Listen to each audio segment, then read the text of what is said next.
Bike কি শেষ পর্যন্ত পরিষ্কার হলো নাকি মুছতে মুছতে রং উঠিয়ে ফেলার চিন্তা কোনটা? শখের জিনিস তো, তাই একটু যত্ন নিচ্ছি আমার। শখের জিনিসের যত্ন নেওয়া ভালো। আপনি কি বাইক পরিষ্কার করার আড়ালে আমার জন্য ওয়েট করছিলেন? আমি কি খেয়ে কাজ কাম নেই? তাও অবশ্য ঠিক। আচ্ছা আমার লেট হচ্ছে, আমি আসি। আচ্ছা শুনুন, এখন না অটো রিক্সা চলা খুব রিস্ক। আমি আপনাকে নীলক্ষেত নামাই দিয়ে আসি। আমি নীলক্ষেত যাবো না, ফার্ম গেট যাবো। আমি না ফার্ম গেটের উপর দিয়ে যাব। যে মানুষটা এতক্ষণ বলছিল তার নাকি খেয়ে দিয়ে কোনো কাজ নেই, এখন সে পুরো শহর ঘুরে বেড়ানোর চাকরি নিয়েছে। কি করবো বলেন, কাজটা তো সাধারণ না, শখের জিনিসের যত্ন নেওয়া বলে কথা। চলুন। আমি হেলমেট নিয়ে এসে একটা মিনিট। এই যে শোনো না, আমি বাসায় যাব। আমার বাসাটা কোন দিকে একটু বলতে পার? আপনার বাসা কোথায়? ঠিকানা মনে করছেন?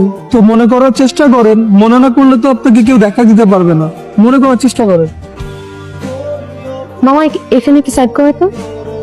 আন্টি আপনি এখানে কি করছেন? তুমি কে? আমি মাহিরা, সিলেট থেকে এসেছি, আপনাদের সাথেই তো থাকি। আমি বাসার ঠিকানা গুলিয়ে ফেলেছি, মানে কোন দিকে যাব বুঝতে পারছি না, ঠিকানাও মনে পড়ছে না। আচ্ছা আপনি আমার সাথে আসুন। উঠুন উঠুন, চলো মামা।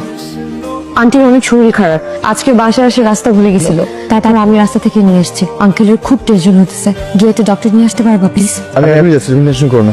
রনি বাইকের চাবি নে। দুশ্চিন্তার কোনো কারণ নেই, অতিরিক্ত টেনশনের কারণে প্রেশার ফল হয়ে গেছে। ঠিক মতো খাওয়া দাওয়া করবেন, আর হ্যাঁ যে মেডিসিন নিচ্ছিলেন মেডিসিনটা রেগুলার করবেন। আমি ডক্টরকে এগিয়ে দিয়ে এসে আপনি থাকেন। হ্যাঁ ম্যাম, ঠিক মতো খাওয়া দাওয়া করবে কিন্তু। খারাপ লাগছে, একটু ফলের জুস এনে দিই। না এই কিছু না, তুমি তাহলে ঘুমো, আমি তোমার মাথায় হাত বুলিয়ে দিচ্ছি। আন্টি অনেক ভাগ্যবান তাই না? আস্থা বিশ্বাস ভরসা থাকলে তো ভালোবাসা সুন্দর। কালকে আমার জবের এক্সাম আছে, আমার জন্য একটু দোয়া করো। কাল তোমাকে হলে আমি পৌঁছতে আসি। কেন করতেছে না? ভালো লাগে। শুধু কি ভালো লাগা? শুধুই ভালো লাগে। নিশ্চয় করে সব হয়েছে। আপনি নিশ্চয়ই 3 ঘন্টা ধরে আমার জন্য অপেক্ষা করছিলেন।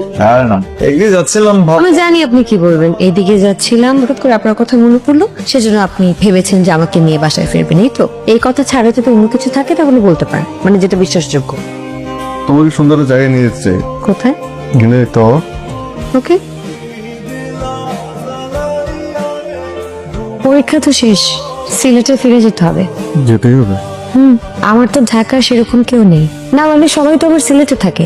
আর সত্যি কথা বলতে এই কয়েকদিনের যে সুন্দর সুন্দর স্মৃতি আমি নিয়ে যাচ্ছি, আমি সেগুলো কোনোদিন ভুলতে পারবো না। সব স্মৃতি হয়ে থাকবে, তুমি আমি তুমি সব স্মৃতি হয়ে থাকবো। না আমি ওভাবে মিন করিনি। তবে আমি মিন করেই বলছি। কি? ডুবছি আমি তোর প্রেমে, ভাবছি তোকে যত, খুব যতনে মনে এখানে।